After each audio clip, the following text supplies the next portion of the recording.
So Sam Stein from Huffington Post was on Morning Joe this morning. What do you call Morning Joe, Jim? Morning Joe Ball? Morning Joe Ball, okay.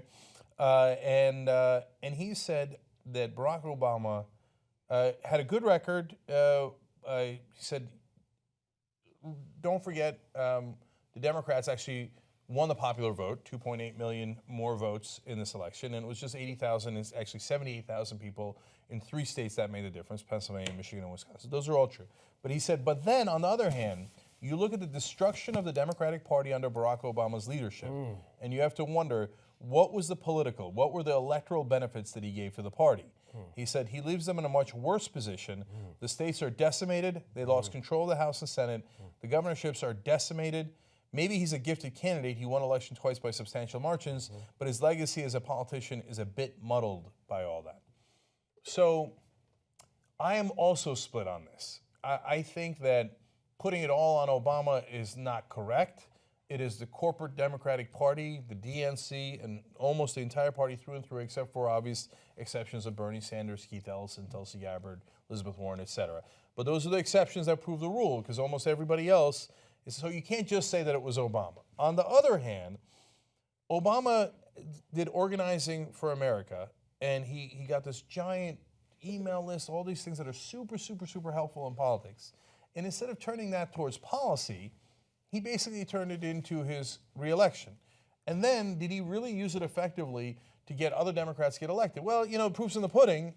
Democrats didn't get elected. I mean, so they lost the House and the Senate, even though most Americans agree with them on almost every policy position.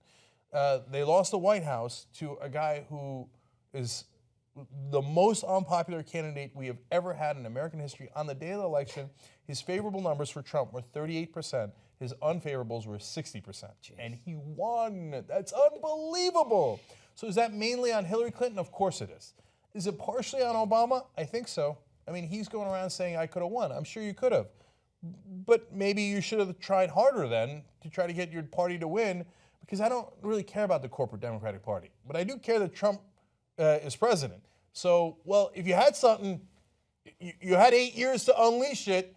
And so I think it's fair to say, hey, he didn't get them those electoral victories at the state level. 69 out of 99 state legislatures are Republicans in a country where almost every policy position the American people say that they are center-left on. Go look at all the polling. Don't trust me. Look at polling on every issue. Center-left, center-left, center-left, okay? And so to me, I think the biggest issue is that Obama didn't make the case. I mean, Trump, for all of his idiocy and stuff, he gets out there and does a stupid alpha male thing, and in his own childish way makes his case. He says, I'm going to make America great again. Here's how I'm going to do it. Carrier deal. I saved, he says, you know, thousands of jobs is 700 jobs. But he brags about it. You know that Obama saved nearly 3,000 jobs a day? But you never hear about it because the guy never made his case. He never, not just his case, he didn't make a progressive case. That's how you lose 69 out of 99 state legislatures. So I think there's a lot of truth to what Sam is saying there. Let me open it up now.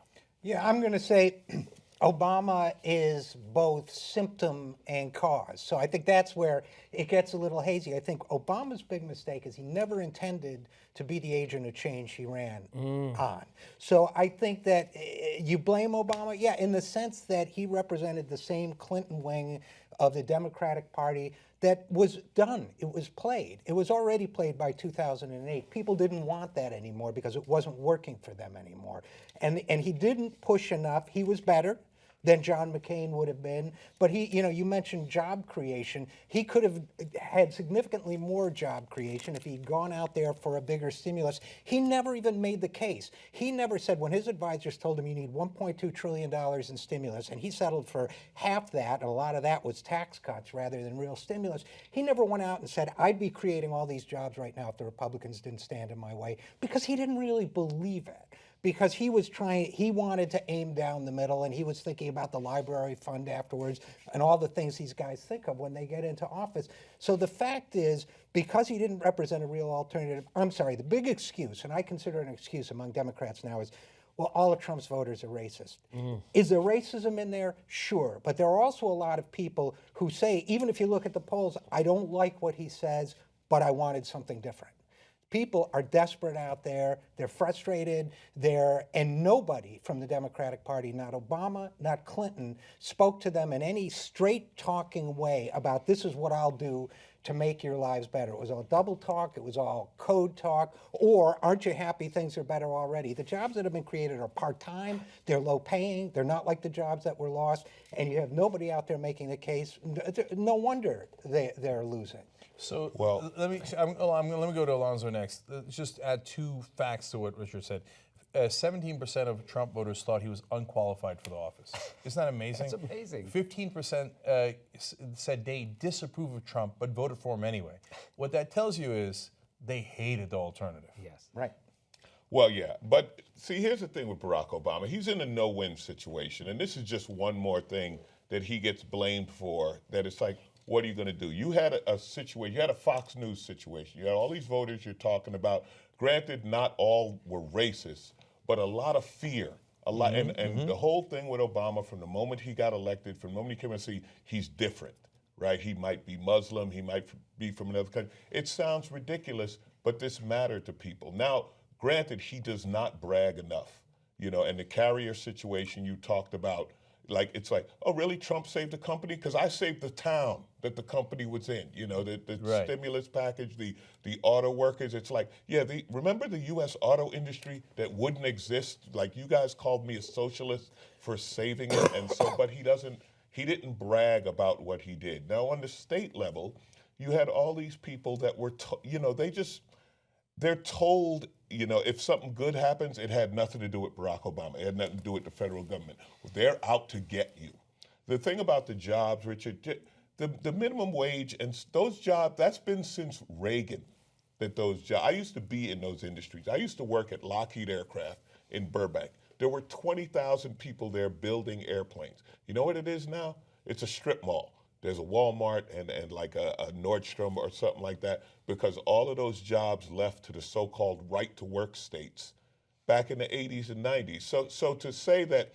Well, they left to these deals that Clinton and Obama pushed these bad trade deals. This is before that. No, I know that because I'm from Utica, New York. I was there. Okay? I'm from Utica, New York, and I remember when they went south. I was there when 20,000 layoff notices were handed out. I know the people who followed the jobs to other states. To say that this is an Obama situation, that low-paying jobs, service jobs, replaced manufacturing jobs, is ridiculous. I'm talking about since 2008. It happened I'm not under talking Obama, about since 1980. but it started happening long before that. But see, this is what I'm talking about, though. So Obama takes the hit for this. No credit for anything, but you're creating low-wage jobs. America's been creating low-wage jobs for the past 20, 25 years. Well, why wasn't Obama out there saying, I'll get you the kinds of jobs you need if you get these Republicans out of my way so that my infrastructure plan right here gets passed? He never did that. See, I'm not blaming him for anything except for not fighting for the right. If you couldn't see the obstructionist vote of the Republican Party, and mind you, their followers supported this, but if you couldn't see it, how could you make it more plain? They showed how many people voted against. If Barack Obama said it, like we were talking about it outside, Barack Obama said 0 taxes, and I don't know, a free Ford truck for everybody in America, he'd be anti-Chevrolet. Yeah. That some bitch is anti-Chevrolet, and Chevrolet American, probably don't eat hot dog. The thing, and we were talking about this, the way I always felt was, look, if they're going to hate you anyway, go all in. Like, you might as well piss them off. That's what I'm saying. If there's anything that bothered me about Obama was the thing of being too nice and being too humble. Yep. Brag more and push it more. But the blame he gets, I don't buy into it, because no matter what he did, like now they're going to try to undo, of course, everything that goes wrong under the Trump presidency will be Barack Obama's fault and blah, blah, blah. I just don't buy it. I'm telling you, I'm not giving him a free pass on these trade deals. And the fact that he pushed the TPP during this election while Hillary Clinton was pretending to be against it, that contributed heavily. This thing was so close in those swing states where people really pay attention to that. I don't believe he hurt his party. He helped Trump get elected with his support. I don't mean to interrupt you, but I don't believe middle America voted on the TPP. I You're think wrong. if you go to Missouri and ask what's the TPP, they'd be like, isn't that the new toilet paper that's softer? Wrong. Wrong. They People say- here on the coast don't know. If You I- go to those states, you go to Michigan, you go to Pennsylvania, they do know what the TPP Okay, is. can I just? It's not to be. No, I know. Just we're not going to let Jimmy talk. Where's here. my chance? I'm kidding. I'm kidding. You're going to go next. I just want to say I agree with both of you, and I'm not saying that to be political. Oh, I was gonna say that, and you just fucking jumped me. So, Well, I okay. don't agree with either one of us. Okay, so it did start with Reagan. It's not like Obama invented it, right? But Obama also didn't stop it. For Christ's sake, you could have fought harder. And look, this election was so close, 78,000 votes decided it, that anything would have swung the election. I mean, the Democratic Party had to do every single thing wrong to lose. And so in that case, yeah, if Obama had said, I'm against this trade deal because it's going to hurt American jobs, yeah, of course they would. Of course they would. Not because that everybody in Missouri knows what the TPP is. It's because it wouldn't have taken much, you know. And I think that those trade deals they are super pissed about. And so I think the Democrats clearly would have won the election, but you couldn't talk sense to them. You know, they'd be like, "Oh, you progressives! Oh, you don't understand. We got to make sure the corporations win, and Americans are pro big business." No, the only thing that scored lower than politicians and the corporate media in a recent polling was large corporations. Americans can't stand large corporations, which they never tell you on TV. Sorry, Jimmy, go ahead. No, you got it. They covered it. First of all, mad respect to Alonzo. He makes a great case, good argument. I respect your position 100%. I differ a little bit from it, maybe 50%. It's math issues. I would say, you're right. The Republicans did stop him at every turn, everything he tried to do. But he never made them pay a price for that. Like, he's supposed to make them pay the price, like you were saying. He's supposed to come out and say, hey, here's all these jobs I was going to give you, but they're not giving it to you. Hey, here's what I want to give you. I want to give you Medicare like the rest of the goddamn westernized world. And they don't want to give it to you. Whatever he could, he never made them pay the price for blocking him. And that was a choice. I mean, according to Thomas Frank, I read that book, Listen Liberal, and he also wrote that book, What's the Matter with Kansas? And he said that was a big problem with Barack Obama, that one, he never made them pay the price for that, and you're supposed to. That's what. And another thing was that he never understood the bully pulpit. Like, what was his overarching theme that he hammered on every day? Was it climate change? Was it jobs? Was it prison reform? Was it? There was nothing that there was no there was no big point to his presidency. It was just that I'm going to be a little bit better than these maniacs.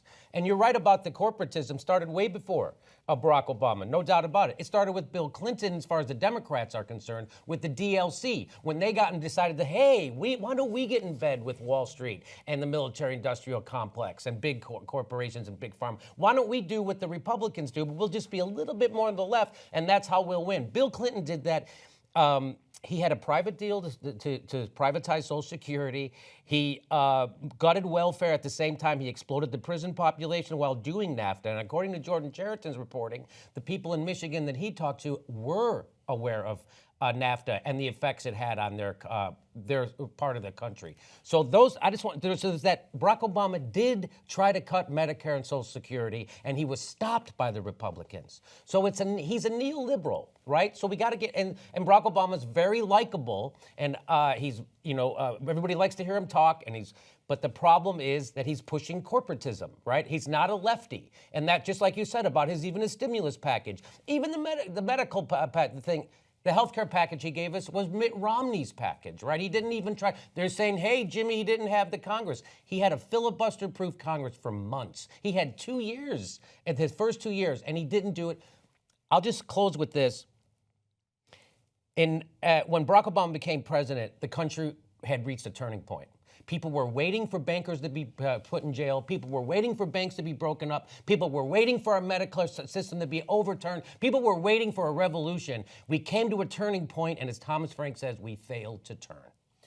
So let me end on this. And so I can't agree more with you, Alonzo, when you talk about it started with Reagan. And it actually started when we allowed corporations to donate to politicians, right? And so those decisions were made by the Supreme Court in 76 and 78. Boom, and after 78, both the Republicans and Democrats start taking the money and we're done for, right?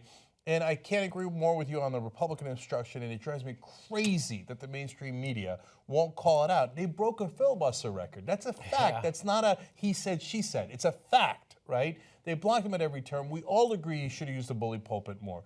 But finally, on the issue of what could Obama have done differently? Look, think about it this way. Trump is now coming in, and his top advisor, Steve Bannon, says they're going to spend $1 trillion on infrastructure. Now, wait a minute. The Republicans jumped down Obama's throat when he said he was going to spend $600 billion, less than $1 trillion, obviously, on a stimulus package. And they said, how dare you? And Obama lowered that number. A lot of his progressive advisors said, go over $1 trillion. Go over $1 trillion because you're going to create jobs. People want jobs. They'll love you for it, right? And he said, no, we won't be able to get it. I'll lower it to $600 billion. And did he get any Republican supporters because he lowered it? No. He got maybe one or two during the stimulus spending. Almost the entirety of the Republican Party hated him anyway, to Alonzo's point. They blocked him at every turn anyway. And did they mean any of it? Of course not. When they win, Trump, even though he lost the popular vote by almost $3 million, says, I got 3 million votes. He says, I got a mandate. And I'm going to do $1 trillion in infrastructure spending. Wait a minute, I thought you guys were against that. No, we were just messing with you. We want the credit for the jobs. You're an idiot for listening to us and lowering the number and for not doing infrastructure. We got you. Now we're going to do your plan and we're going to get credit for it. So it's not that it's not possible. It's that you've got to fight super hard for it. And I think that's my main criticism of Obama, that he didn't fight anywhere near the degree to which he had a mandate. To give you one last number. On the day that Trump gets elected, 38% approval, 60% disapproval for Trump, the guy who won. After Obama got elected, he had a 68% approval, 21% disapproval. He was wildly popular. Almost more than right around twice as popular as Trump is today. And he just did milquetoast.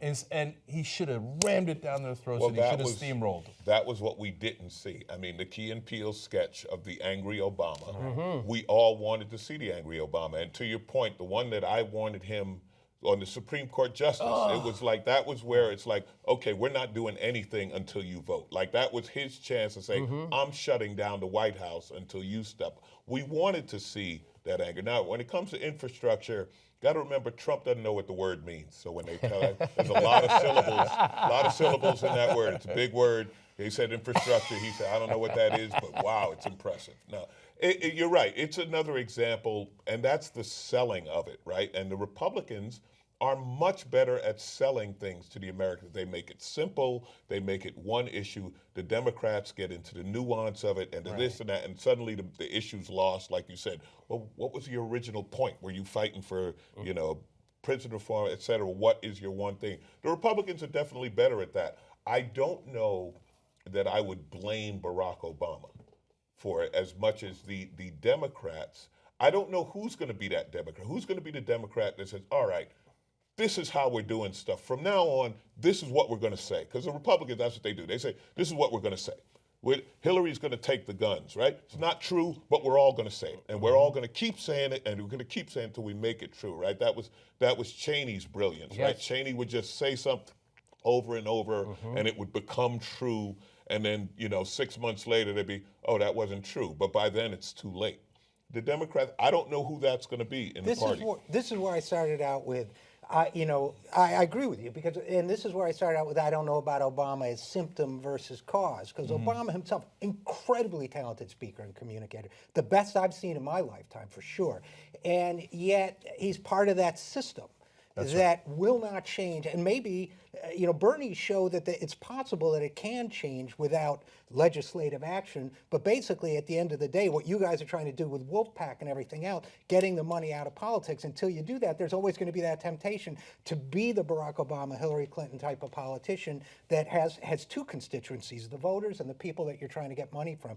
As long as you're operating that way, it's going to be hard to just get real and to the point and tell people what they need to hear. I'm telling you, the two things that are going to happen that are going to make a difference, to answer Alonzo's question, is, as Richard points out, we're going to get money out of politics. You get a constitutional man, get money out of politics, you're going to be amazed at the difference. And not just among Democrats, among Republicans. Republicans will start to represent you because they're going to need the votes instead of the money.